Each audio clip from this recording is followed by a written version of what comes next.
Extreme Hangout. Thank you all for watching and for being here. My name's Mary Fellows. I am the Fashion Impact Director here at the Extreme Hangout. I'm also CEO and founder of Green With Studio, a sustainable fashion platform. First of all, just want to say thank you, firstly, to the Bedouins who put this tent up and made it possible for us to be here. Secondly, a big thank you to Amber and Al, the founders of Extreme Hangout, and everybody who made this happen. And especially big thank you to all my panelists who've come to be here today, looking over the sea, which is probably full of microplastics thanks to fashion. This talk is called Utopian Fashion. There's a reason for that. I was driving along thinking, you know, watching out, I'd seen a trailer for a Pixar film, and I was like, imagine if Pixar made a movie about the fashion industry being utopian. It would be like, it's 2062. And the bees are buzzing and the crops are blowing in the breeze that become the fibres that become our clothes, and the workers have all got rosy beaming faces, driving their electric vehicles, delivering clothing to different facilities, and all of that clothing is kind and it puts back to the planet, and fashion is regenerative and fair and everybody gets paid properly, and it's this sort of wonderful utopia, but is that ever going to happen? And right now, the way that the fashion industry is going, with about 20% of the pollution to the world's water systems is attributable to fashion. It has more emissions than shipping and aviation combined, and it's on course to more or less double the amount of clothing it produces in the next 10 years. It's terrifying. Fashion is full of villains. It's literally like a Shakespearean or Greek tragedy. It's dark versus light, bad versus good. So if we know that we could get to utopian fashion, and what would it take? And that is the question I've put to my brilliant lineup of panelists here today. Now, I mentioned the sea, so we'll start with the sea, knowing that it is full of these microplastics that come out of the polyester clothing. And for those watching who don't know, polyester and all the other synthetic materials that you'll find listed in your clothing come from, guess who? Fossil fuels. And apparently there's more fossil fuel delegates here at COP27 than there are actual delegates from other organisations, which is terrifying. So if those are some of the evil dark lords of fashion, and their product is choking the oceans, and those microplastics are getting inside the blood-brain barrier, they're in our bodies, these microplastics, in our lungs, in our blood, then what do we do about it? My first question is for Lewis. And if you could just tell us first a bit about what you do, and then I'd love you to tell us, given your experience of working across a lot of sectors, and now particularly in fashion, what fashion should be doing, and what would be your prescription to clean it up? Okay. Thanks, Mary. Can you all hear me, or do I need a mic? Yeah. Okay, great. Thank you. So my name is Lewis Perkins, and I run an organization called the Apparel Impact Institute. And our mission is to identify, fund, scale, and measure solutions for people and planet related to climate, water, diversity, social, you know, all things. And we're really focusing in now on decarbonizing the supply chain of the fashion industry. So I'll tell you more about that later, but that's me. And then prior to this, I ran the Cradle to Cradle Products Innovation Institute, which was the third-party standard that was focused on circular economy. But bigger than that, it really looked at 5 key pillars of the way we make and design products. And as you mentioned, across all product sectors, I got started in the built environment with products going to buildings, but we did personal care, we did packaging, and fashion as well. And those 5 pillars, which I think are really a great framework for the issues to identify, are, you know, the material itself, and is it healthy and safe for all systems? Can it go back into itself for biological systems or technical systems? And then how it's made in terms of renewable energy, clean water stewardship, and social fairness.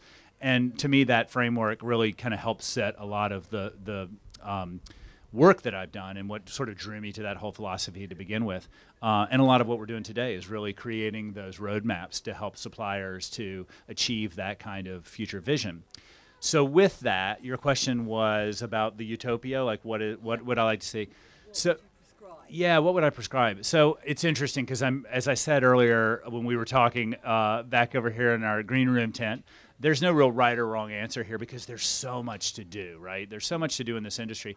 To me, there's a production problem and there's a consumption problem, and we have to address both sides of it. And I think oftentimes in organizations we're focused on one side of the equation or the other. When I was at Cradle to Cradle, I was doing a lot more around circularity and engagement with consumer and ensuring that materials got back, and what is that post-consumer relationship to circular economy, shared economy. Now at the Apparel Impact Institute, I'm really working on cleaning up the way we make clothes. But the real solution is to address the volume of what we're creating, the business models that are around how we create and relate to products and materials and services in this sector, in this industry. And then on the other side, that when we are making a brand new product, that we're ensuring that it is using the most regenerative systems of materials, of water, energy, and human livelihood. I mean, that to me is the vision for the future. And then you can break that down, and the rest of this intelligent panel can answer more on that or other things. Yeah. Thank you. I'm going to borrow the microphone next time, mate. Thank you. And I'm just mindful that I got so overexcited talking about fashion and its villains that I didn't actually let the rest of our panelists introduce themselves. So before we go on to the deeper questions, Samantha, just quickly tell us who you are and what you've done before this and what you're doing. Philippe and Ava as well, please, if that's all right. Sure. And I love the villains thing, by the way. So my name's Samantha Pattinson. I am the CEO of an organisation that was formerly called Red Carpet Green Dress. And we recently rebranded to RCGD Global, although we still have Red Carpet Green Dress under our umbrella. And we started as essentially a sustainable design competition founded by Susie and James Cameron the year they had Avatar. And they knew they were going to the Oscars. They knew they would be asked, what are you wearing? And they wanted to kind of facilitate a more meaningful conversation on the red carpet and talk about fashion's impact on people and planet. So we've grown to include internships, work experiences, educational programs across academic institutions around the world. We have a material innovation department now. We do brand consultancy work, and we also have a thought leadership department. So we write reports and intelligence to really try and essentially demystify sustainability and make sure that it's culturally representative. That's kind of, those are two things that mean a great deal to us. So thank you for having me. Great. Philippe, just tell us quickly about yourself. Hi, my name is Philippe Homsey. I've been a villain for 6 years. So it's an interesting story that we were 4 guys who got into the fashion business with 0 experience. Just had an idea and wanted to see if we could bring it to market.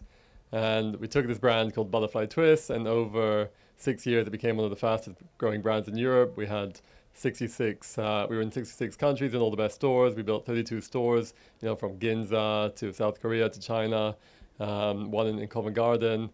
And the better the business did, I think the worse we did from a moral conscious point of view.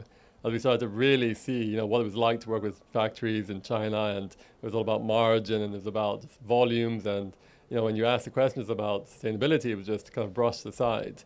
So I think after 6 years, we decided it wasn't for us. It wasn't what we wanted our legacy to be. So long story short, we tore it all down, and we built a brand called Loki, and we've been doing that for the last 18 months, and I'm sure we'll go into it, but it's a brand that's about uniting style and purpose, and just really enjoying the journey we're on.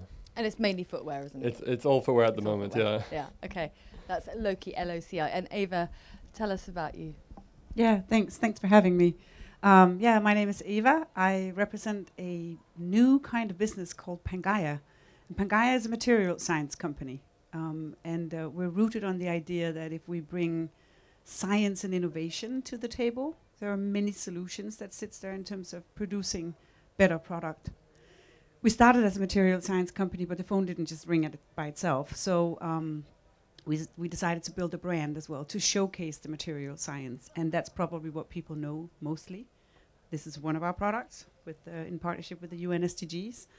But we do a range of different products that are mostly within the loungewear, activewear, outerwear. And then we experiment with new material science and innovations, and do crazy things that sounds crazy, maybe like sunglasses made from air carbon, or print made from ink, made from pollution that you suck out of the air and turn into ink. And we also do a range of regenerative cotton, or recycled cotton, and all of that. And we've invented our own IP that is replacing duck and goose down, so totally cruelty-free down that you can create puffer jackets and duvets and pillows and whatnot from. So yeah, we believe that there is a world of abundance if Yeah. we were Yeah. able to actually put all of the innovation and material science behind Thank product you creation. very much. And I guess, and Eva, on that point as well, you know, before Pangaea, you ran the global fashion agenda, which was responsible for really driving a lot of change and trying to make fashion cleaner, greener, and better.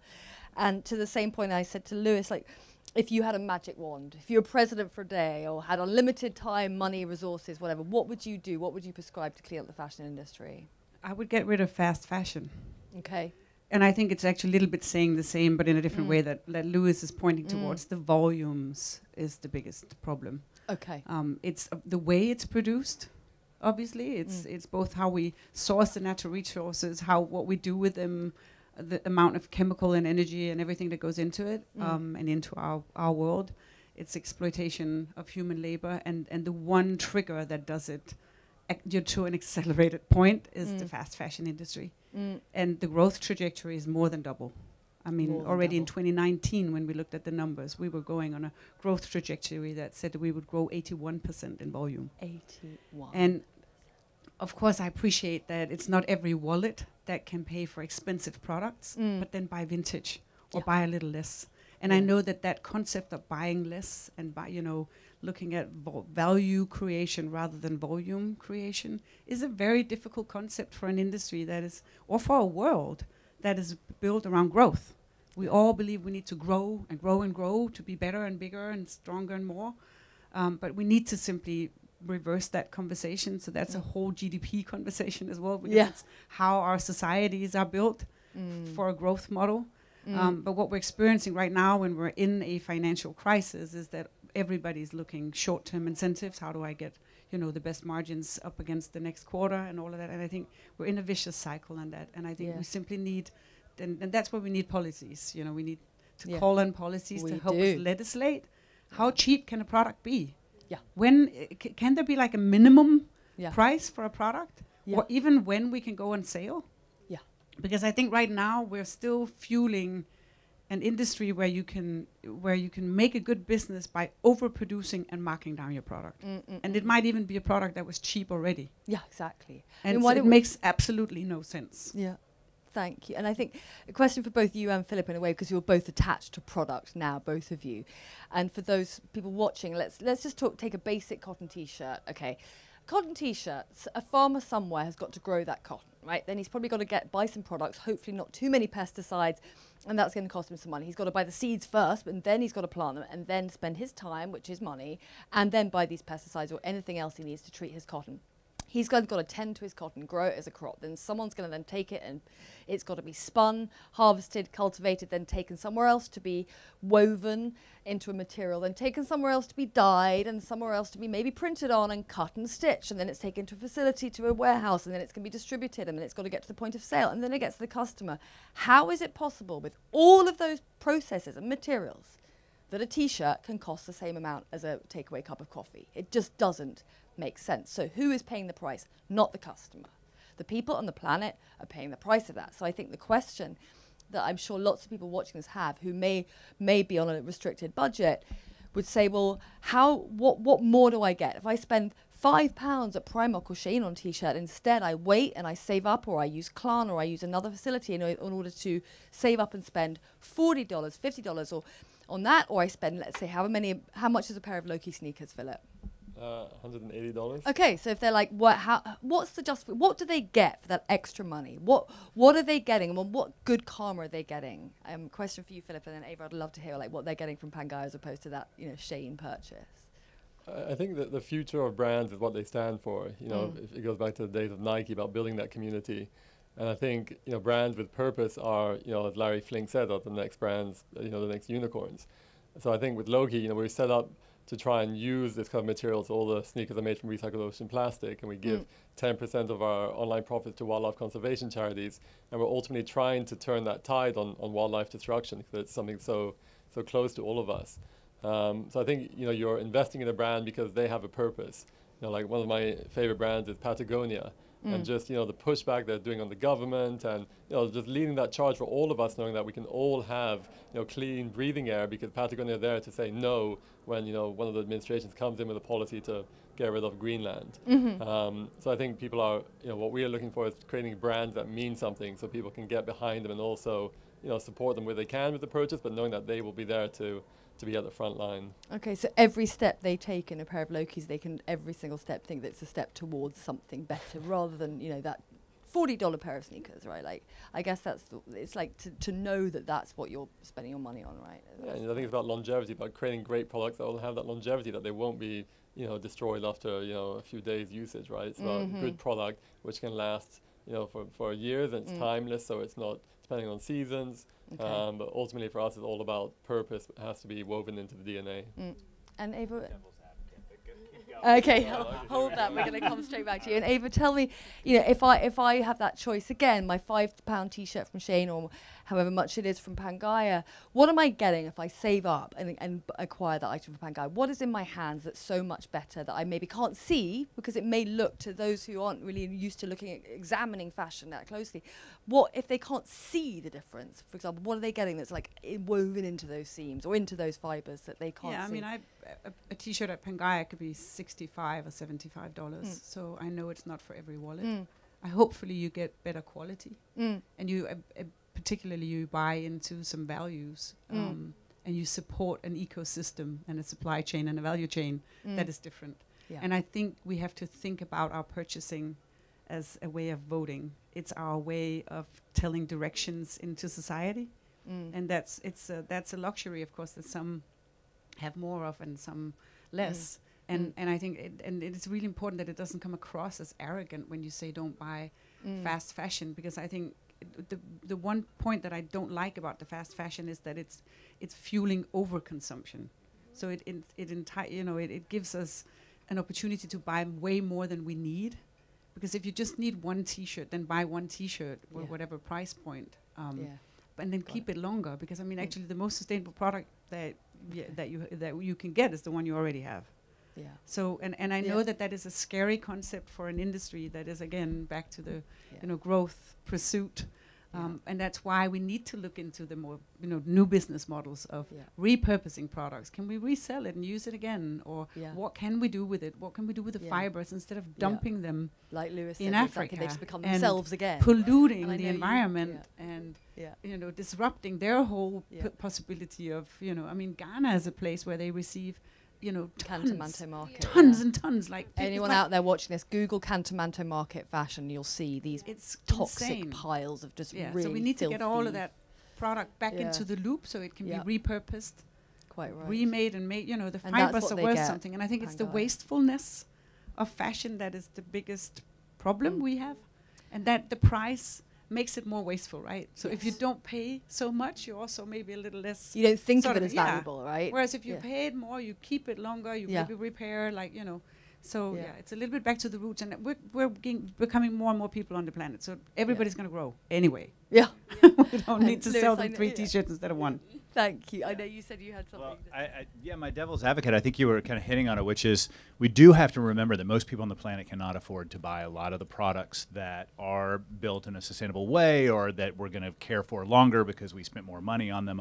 A lot of people most people on the planet are really, struggling around how they can afford food and shelter and clothing. And so as we continue to have climate crisis and issues around environmental refugees and climate justice issues, we're going to have more and more people that are really pressed around that way.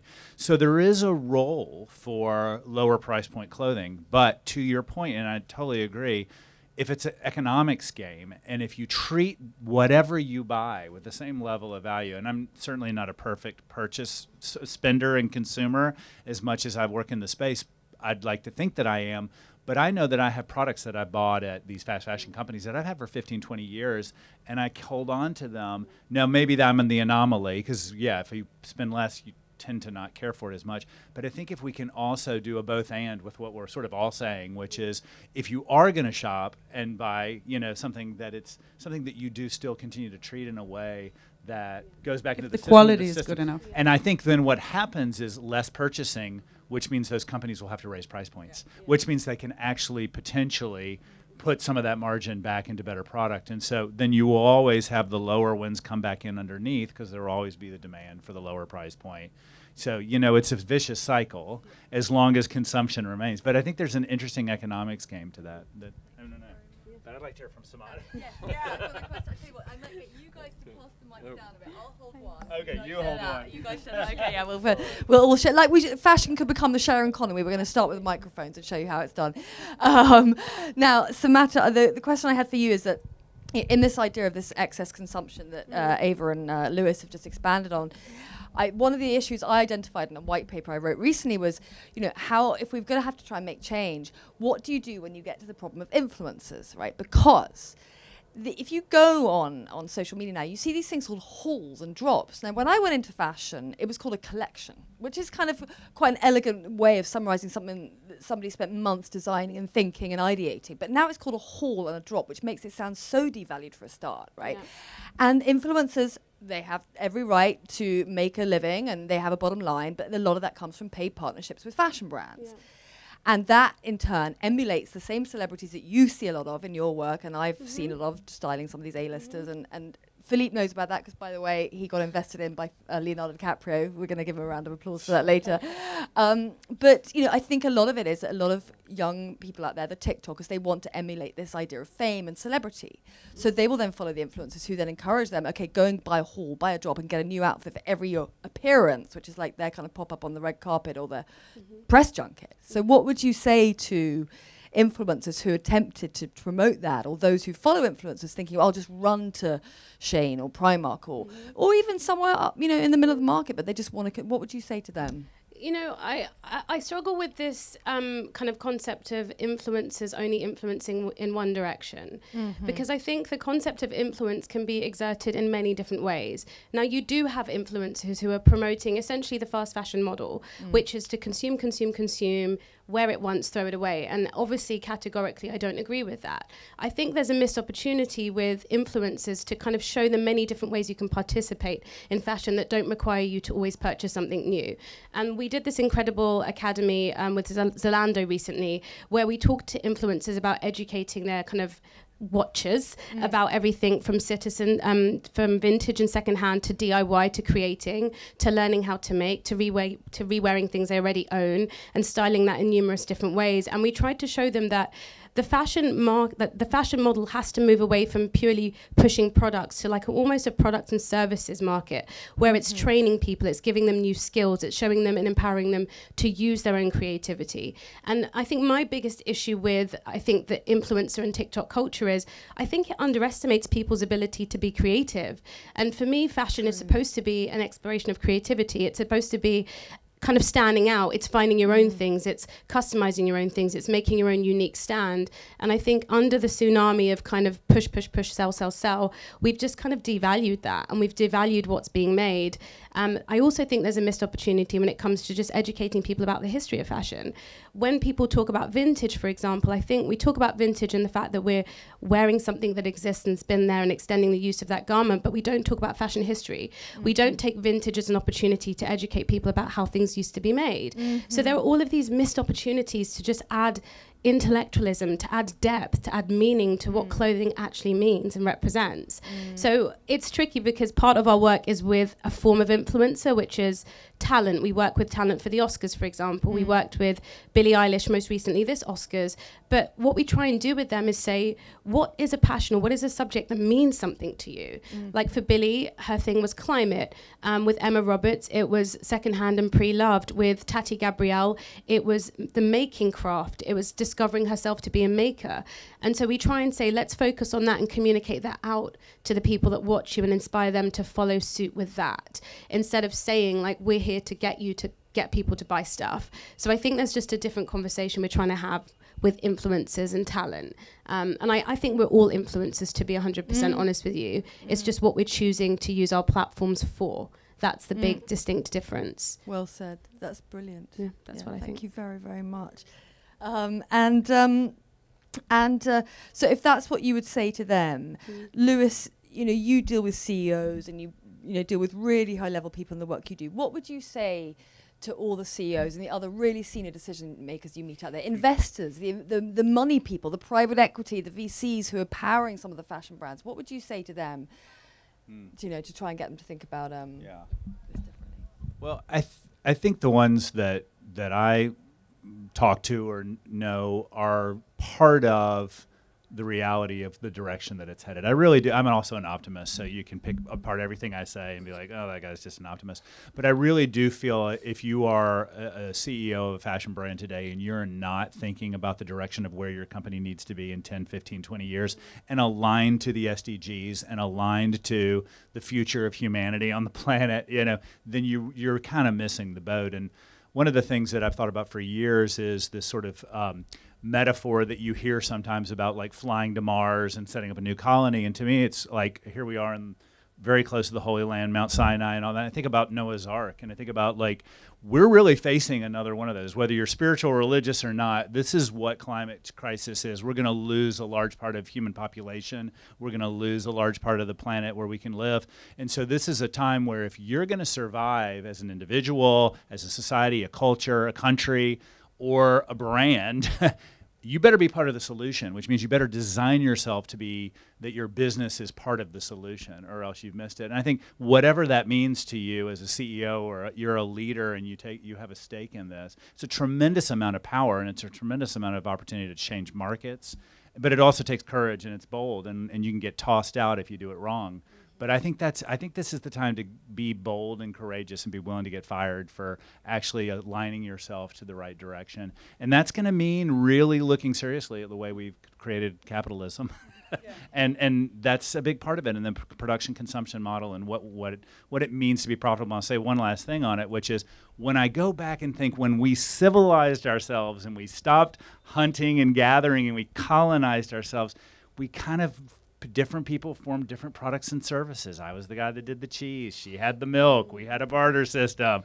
She made the shoes. I got the leather, And so it was about pride. You did something. You had a value. You were known for that. Your last name became that. Your family was known for that. And we've lost all that. We don't really care what the product and service is as long as you're returning shareholder value. It really doesn't matter what you make or do. There's no value, and so I think this is the time in society and humanity where you just absolutely have to revert to pride and why you're here. Are you on the ark? Or are you going to be in the flood? Oh, well said. That's brilliant.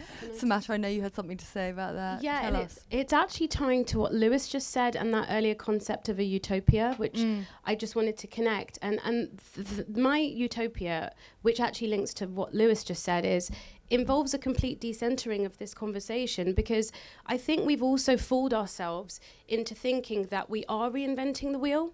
And I think what happens when you travel across cultures and you travel across continents is you recognize that we aren't reinventing the wheel, and that there are ecosystems and cultures that have thrived and demonstrated these principles and actually tried to hold fast and steadfast to them in the face of a system that they feel is almost foreign to what they agree with.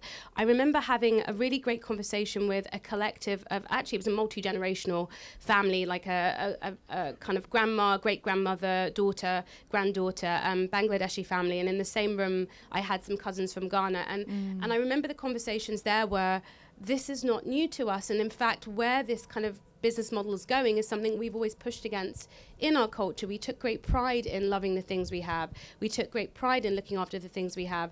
My daughter has something that my great-grandmother gave her. There was this idea of circularity is not new. And I think if we can just, my utopia is just recognizing that and allowing ourselves to immerse ourselves in those cultures again and learn from them and respect and recognize that we're returning to how we were. We're not going on this new adventure. And I know that fashion likes to pride itself on something new all the time. But in doing that, we're doing ourselves a disservice because we're searching for something that's already there. So I love what Lewis said about this kind of return to almost looking back to how we used to hunt and gather, how we used to approach things. And I think that's like so critical right now, because we have continents and thought leaders we need to be listening to for our solutions. And they aren't all in the global north. In fact, a lot of them are in the global south. Yes. And that last bit on my utopia is that distribution of wealth in the value cycle. I would love for when a brand does incredibly well, the raw material, the garment manufacturers do incredibly well too. It never reaches back. It never reaches up to that kind of beginning source. It only gathers and accumulates at that end. And I think a utopia is where there's an equity to profit, there's an equity to growth. That doesn't erase the core contributors. Unlike Shane, who recently got outed on Channel 4 for paying 3 cents per garment to their workers. I mean, unbelievable. Yeah.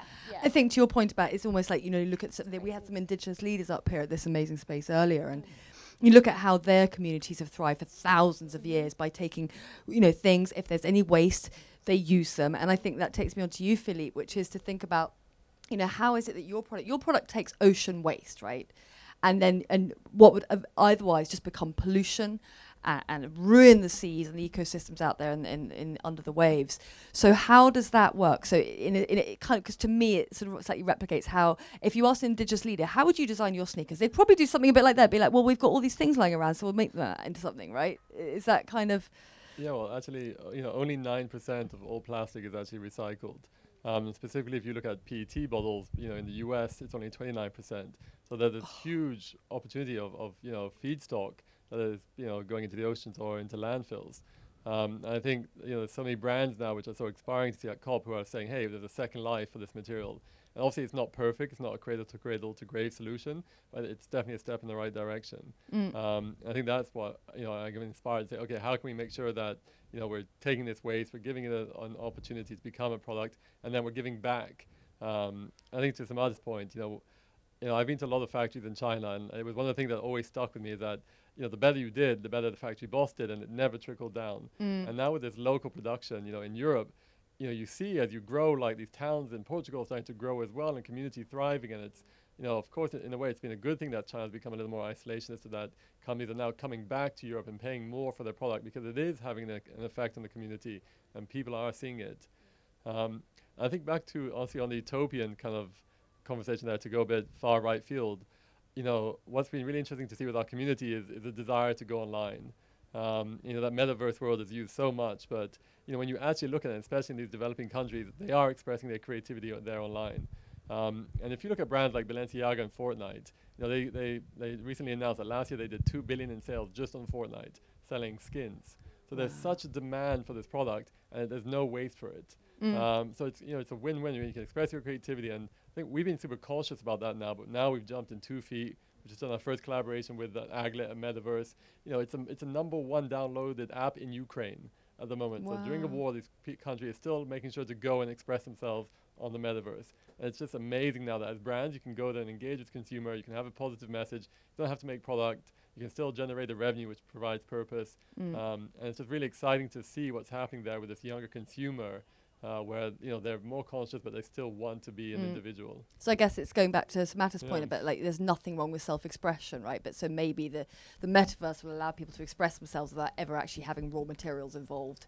Or slave labor or something. I think the more, even being in my 30s, the more you engage with that metaverse, it always seems like it was for the younger generation, but you start to, it's quite addictive and it's quite interesting to play, and we all grew up with SimCity and all the rest of it, but yeah, I think I really am positive about that future of less consummation and more just online and expressing individuality. So anyway, we'll see where that goes, but we're definitely positive about it. Well, I guess in that respect, we're kind of, we have to look back to go forward. And I think that leads me on to a question for Ava, which is, ideally fashion would go back, right? Go back to how the indigenous peoples, they dress themselves, go back to the same model that you talked about, Lewis. But unfortunately, we've now hit the 21st century. We've got used to certain things, so we kind of have to go back to go forward. So I guess, Ava, the question for you is, like, how is it that I get the sense that at Pangaia what they're doing is kind of replicating some of those ways, right? The way that Mother Nature operates herself by being incredibly innovative and not wasting things.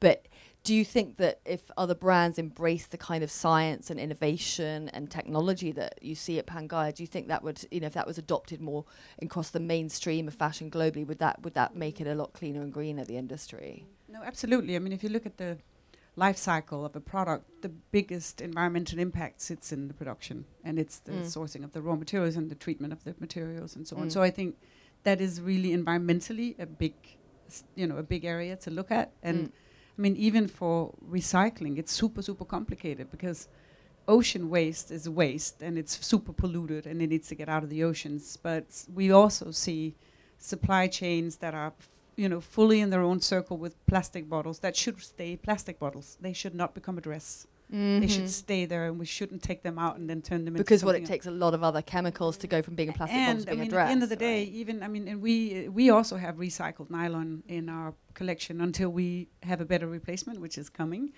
which will be bio-based and biodegradable, but that to come. But yeah, so and I think it's just really important where you source those. But I mean, recycled nylon or polyester still remains polyester. And it shreds microfibers and so on. But yes, absolutely. I think material innovation is a big step and an important step for the industry.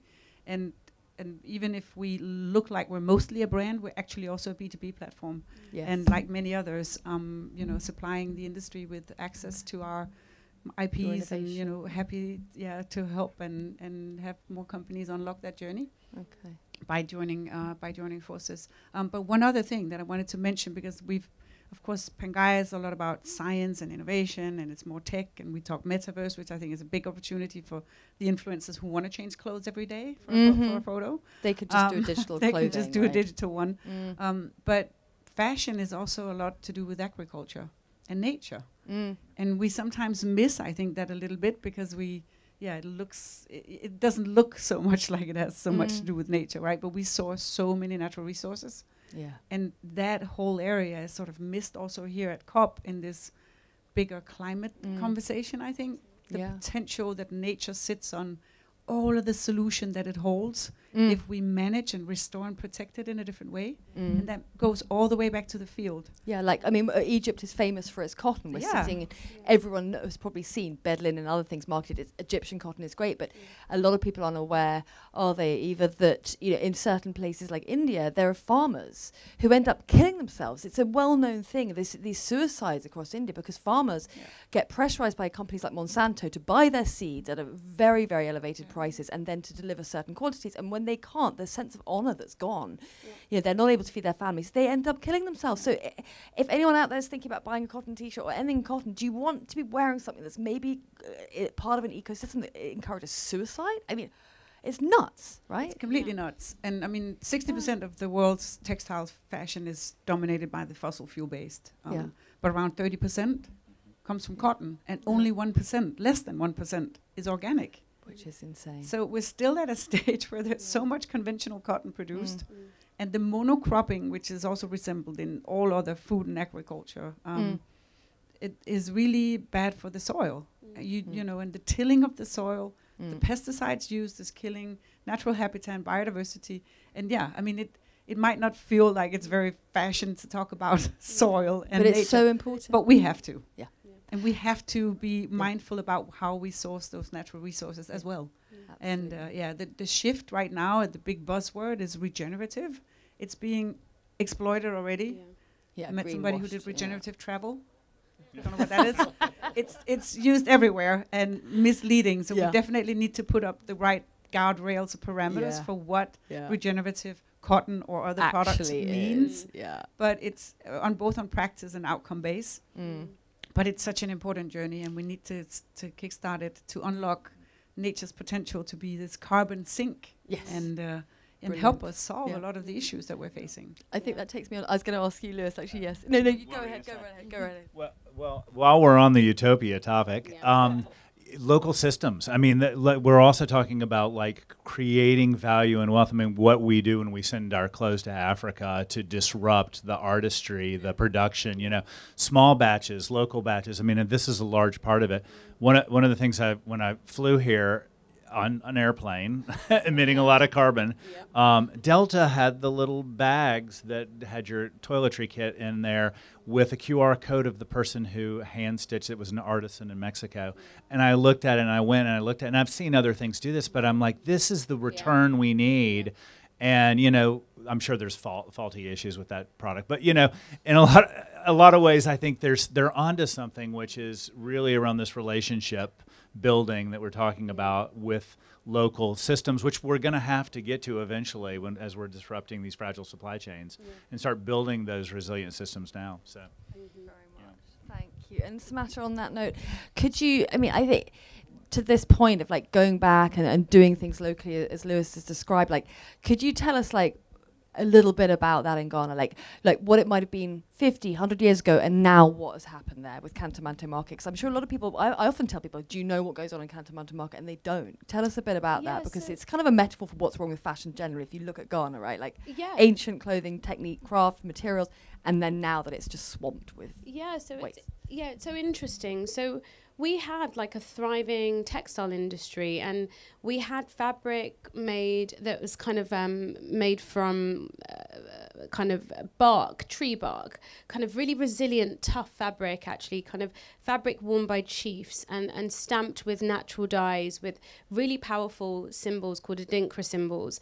And it was kind of our pride. And people associate often kente cloth with West Africa, but kente cloth and those kind of really bright kind of bright prints are really kind of originated. They're Dutch in origin. We had our own kind of really powerful indigenous textiles. And what essentially happened was, I guess, an infiltration of the market. And so kind of domestic production of textiles and our own kind of textile ranges were essentially kind of forced out by cheaper, kind of poorer quality alternatives, predominantly from Asia. I mean, China is one of the biggest suppliers of like competitive textiles for Ghana's domestic textile industry. So what you have is a loss of trade for kind of Ghanaian people. And then you have also the issue of the younger generation who are almost becoming more familiar and acquainted with these newer, cheaper textile options and just a new way of designing. And I think what we don't talk about sometimes is like the almost threat of loss of culture, because that's what it is. It's the same thing you hear with families where maybe the father or the great-grandfather were fishermen, and it just doesn't become a viable career solution for the next generation. And so that's what's happening. You kind of don't have that viable career option because it's been becoming obsolete. But what's happened with Ghana is essentially a lot of the time people think that when they're donating clothing to charity shops, that it's like a goodwill gesture and, you know, it's going on to a good home, somebody that really needs it, someone who can't clothe themselves. But, you know, ultimately that's not quite the case. We're buying so many clothes that, you know, I think it's Oxfam released a figure that 70% of the clothes that get donated to Oxfam just get sent over to the continent of Africa and to predominantly to West Africa. And they're kind of forced to accept these. There was a condition where a few countries gathered together and said, we don't want to accept any more waste.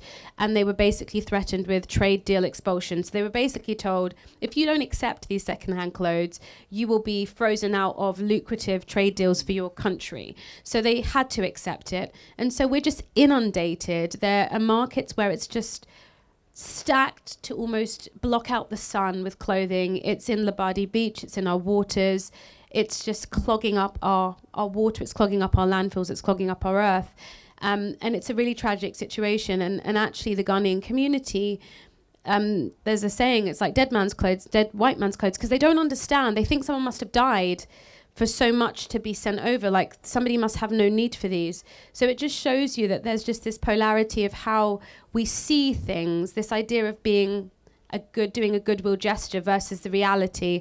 And Lewis alluded to it as well. What it also does is it suppresses local talent because they're competing with something that they can't compete with.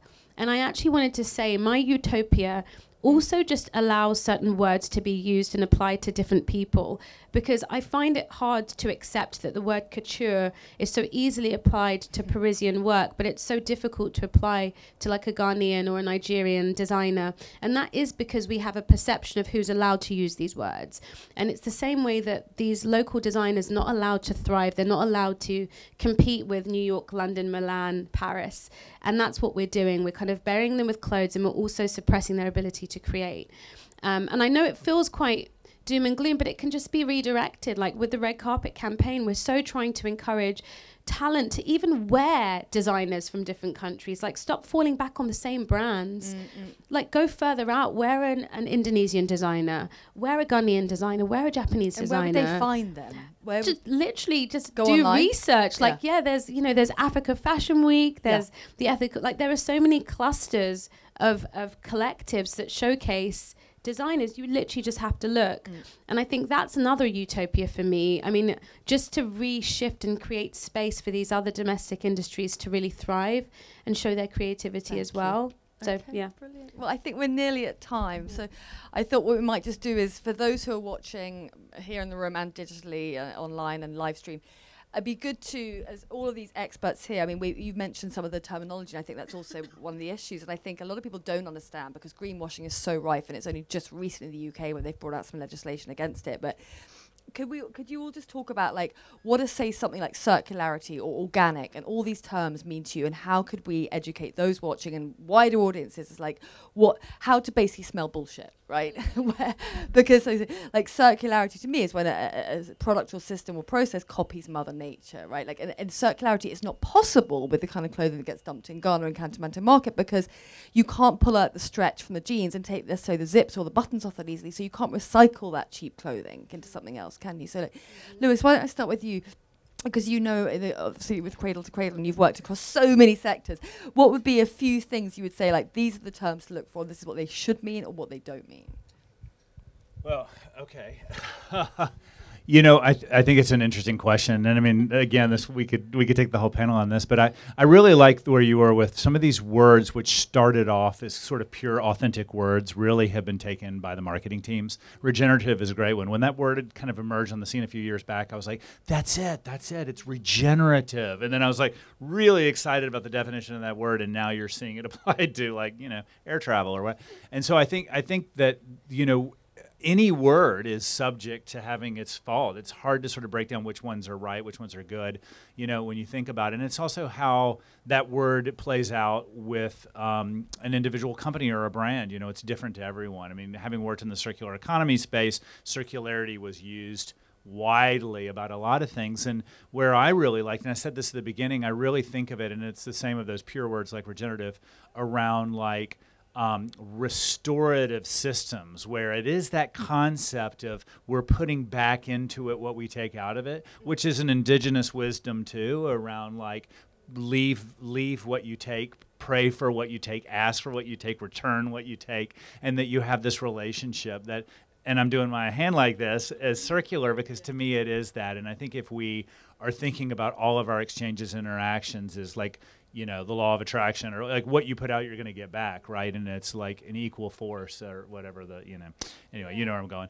So I'm a little tired. But anyway, that to me is like, any word can be used for good or bad, but it's really as you start to understand how they're using that word and try to understand what's behind it, really. It's hard because, I mean, marketing is, in this industry, is really sophisticated in a lot of ways to trick you.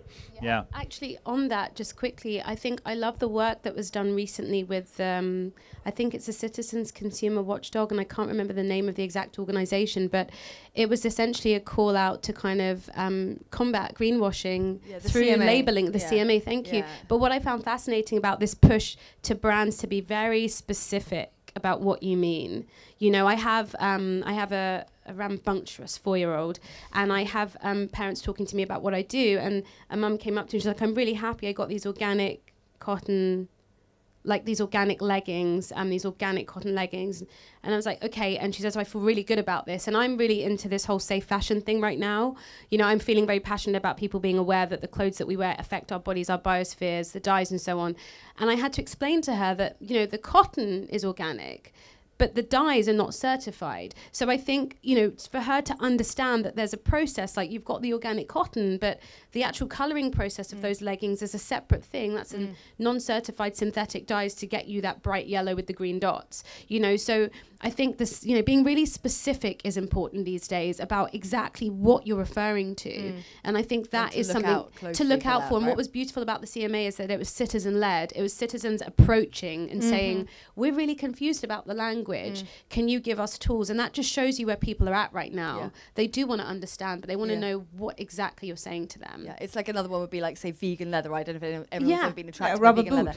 leather. The other day, actually, Samantha and I were both interviewed for the same article in the Hollywood Reporter, and they said to me, let's talk about sustainable fashion on the red carpet. And I said, I'll give you a good one I read about the other day from my own alma mater, Vogue, where I've worked for 11 Vogues. And in Vogue recently, they wrote about a plant-based dress that Lea Seydoux wore, made by Louis Vuitton. I was like, oh, it's plant-based, is it? Okay, so it's as opposed to being made of meat. That was our dress. That's nuts that they called it a plant-based dress. And I was like, and it's the same as vegan. It's like vegan leather. Like quite often that's made of fossil fuels, unless it's like say a grape leather like yours, right? So like that's a really big one. But that also has 26% PU in it, which is plastic. Which is plastic. It's water-based, but you need to be transparent about it all. And I think that's it's a good thing that we're having legislation come in many countries that are going to demand that brands are more transparent.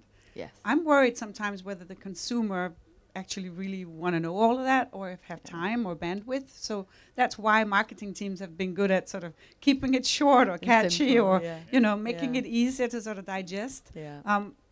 But the disclosure, the transparency is key.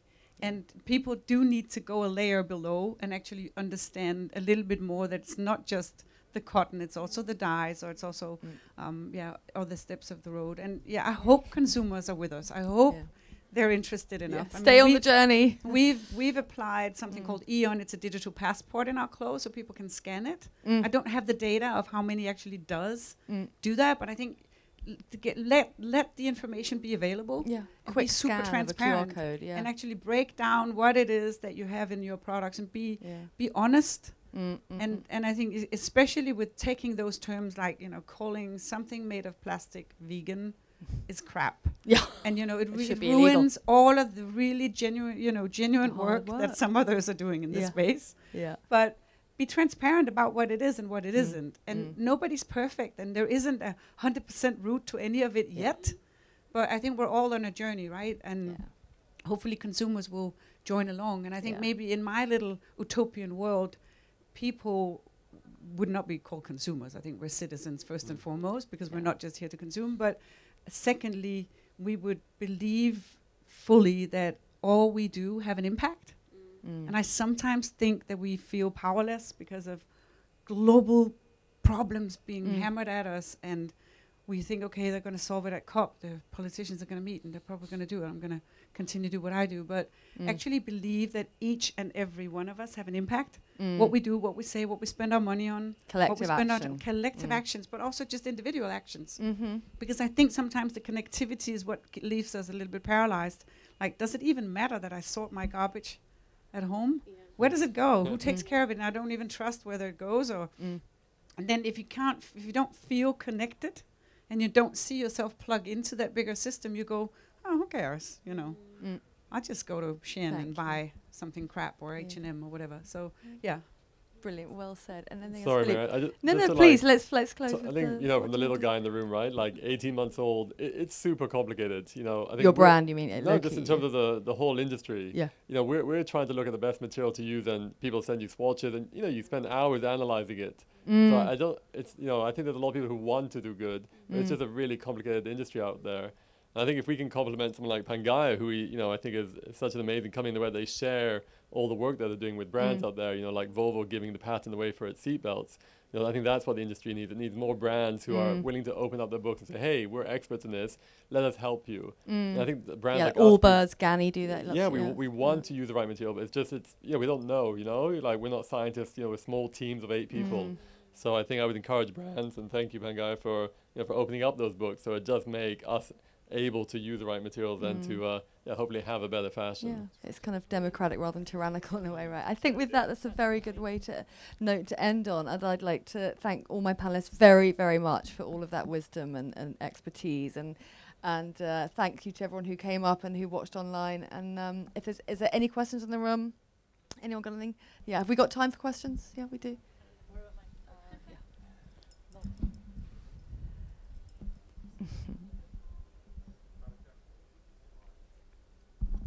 Hi. Thank you. Sorry, I know we've run over. But I wanted to know, from your perspective, what you think the responsibility of businesses are to educate, which is kind of a conversation that's flowed through. But for example, there are people who can't afford more sustainable options, but I have a lot of people in my network that can afford and do know, like, things are shared on social media now. They are aware of, but they're so disconnected from nature, from the supply chain, and in their own bubble. And part of this, it's not just the fashion industry, things like Amazon, everything, we get it at the snap of our fingers. And we're not going to uproot the capitalistic system tomorrow. So what is there a responsibility for businesses whilst they're innovating and doing this amazing work to change, like the materials and the production, also to educate? Otherwise, how do people change? Because there are options out there. I try and shop sustainably and go to sustainable businesses, but people don't. So how do we move that? I think that's the question, Lewis. I might let you take that one since you advise businesses, and Ava as well. I'd be happy. Yeah. I mean, I think, and Pangaea is a great example. I mean, the responsibility, I think, to share what you're doing and to be able to really educate and enlighten people about it is critical. I think, you know, to our last question about what you know, creating regulation or policy around what you can't say, as opposed to like, do we create policy about what you should say, you know? And I think it's a very interesting question about what is the responsibility to educate consumers, because while this, I'll return to the capitalist model that we're currently under, the current one, and I'm not anti-capitalist, capitalism, but it needs to be conscious capitalism. It needs to be retooled. And I think there is a tremendous amount of responsibility that companies have around telling the truth, but they're not incentivized to do it because depending on the industry, whether it's personal care, plastics, consumer packaged goods, like nobody's incentivized to tell the dirty story of where stuff comes from and what happens in the supply chain. And I don't know exactly the answer to it. So I want to turn it to other people, but I think it's an important question. Thank you. It's a very good question. Thank you. Ava, anything you want to add? Yeah, no, I think there is a big responsibility. I think we also have something that's great to talk about. So, but I think it is a responsibility to disclose and help people navigate that space because it is super, super complicated. We went briefly down the route just on recycled fibers, right? Even that is difficult to navigate. So there is a lot of education needed. And I think brands is in a good position to actually do that because we have people's ear.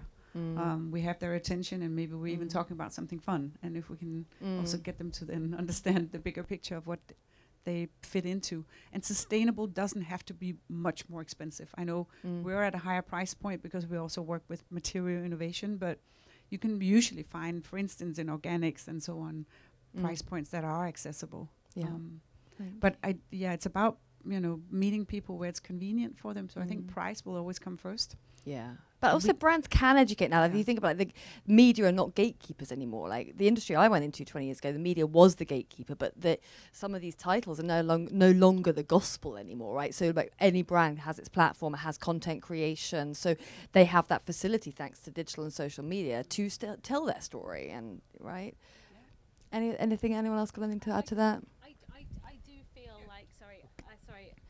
I do feel that they can educate, and I feel that they should educate, but I also almost have run out of patience with it.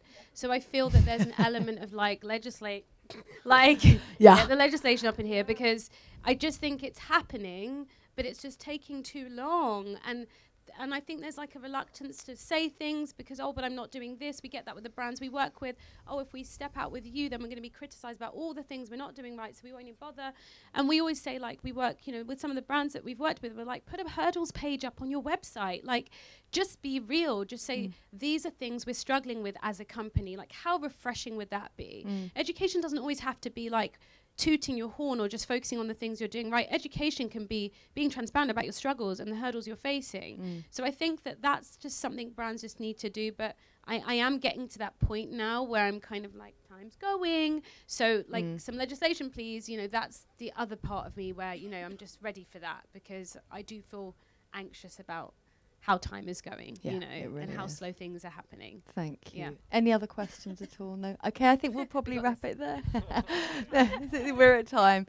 Thank you all very, very much. If we could have a round of applause for my panellists here, please. Thank you very, very, very much indeed. Thank you. Well done, everybody. Thank you.